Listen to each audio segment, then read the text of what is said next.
Hi, I'm Russ Jeffers from mobileburn.com, and here I've got the Acer X960, which is a new Windows Mobile 6.1 device that's just come out from Acer.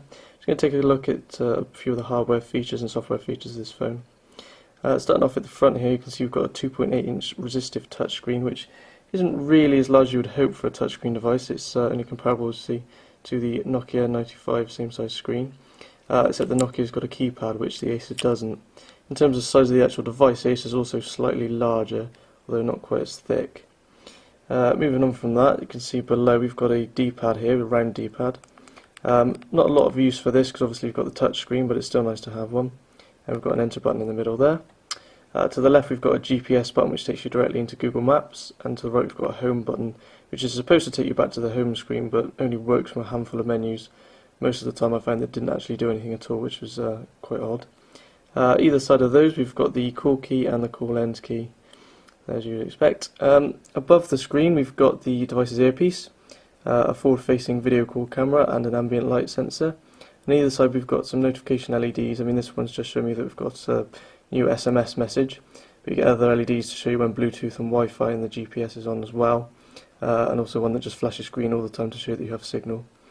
On the left here we have the volume rocker and a customizable shortcut key that you can set to bring up various different applications, and a lanyard fixing at the top there.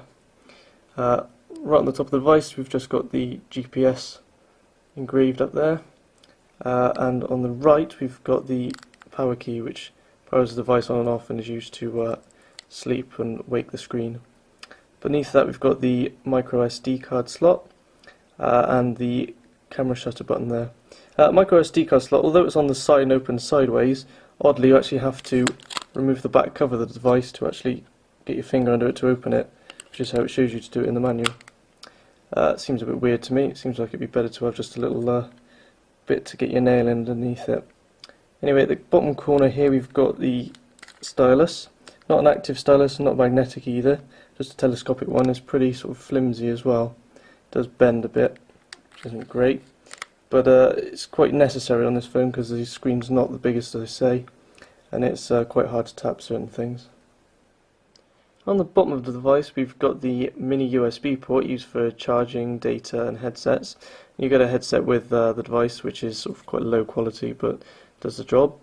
On the back here you can see we've got this sort of soft touch paint which is a lot better for fingerprints and scratches in the front, which is comparatively shiny and picks up a lot of prints. At the bottom here we've got the Windows logo, and then we've got the 3.2 megapixel camera here, it's autofocus camera, with the LED flash next to it and also a self-portrait mirror.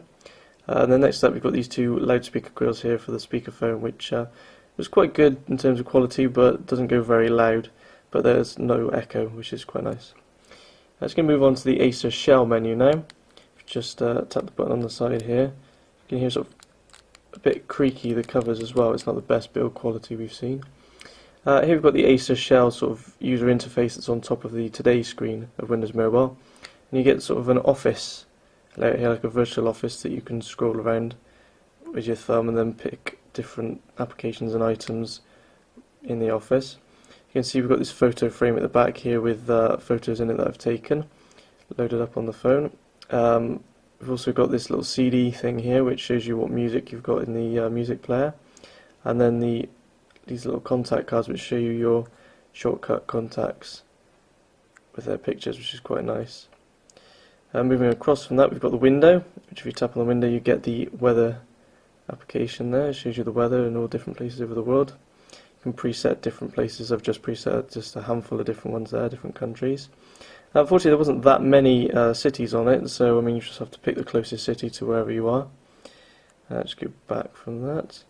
For example, as I was saying about the home screen earlier, actually, if we put back into this and click the home key, you can see the device, the screen sort of flickers in places so that it knows you've actually pressed the key but doesn't actually go home. You've got to use the on-screen back key instead, which seems a bit odd. Here we've got the phone, which gives you the call list and such. We've got the calendar, which again has got live data on it, and if you click that we go straight into the calendar. We've also got this little message pad which represents SMS. So there's an SMS message in there, it's got number 1 on there to show one message. There we go. And we've also got this little envelope here which shows emails. Again, you can sort of scroll through the emails like that, which is quite nice. Quite a good view there, and different mailboxes at the top. On from that, we've got the clock here up on the wall. So if we click that, we get the raw clock, which takes the data from the weather as well. And as you can see, we've got all the same clocks here as different places we set in the weather application. Scrolling across from that, we've got on the right hand side, this is your internet browser with shortcuts, so you can set some shortcuts here for the browser. It's Internet Explorer browser on this one, Internet Explorer Mobile, which isn't the greatest browser and was quite slow in our tests. And here we've got a little shortcuts pad which you can use for shortcuts. You can preset your own shortcuts to different applications. Next to that, we've just got this little pot here which represents the settings, so you can change various settings from here. Overall, it was a generally well-spec'd device, plenty of connectivity like GPS and Wi-Fi, but the user interface lets it down a bit. It's not quite as polished as other rivals' user interfaces. It feels a bit outdated in comparison. Anyway, that's the Acer X960. I'm Russ Jeffers from mobileburn.com.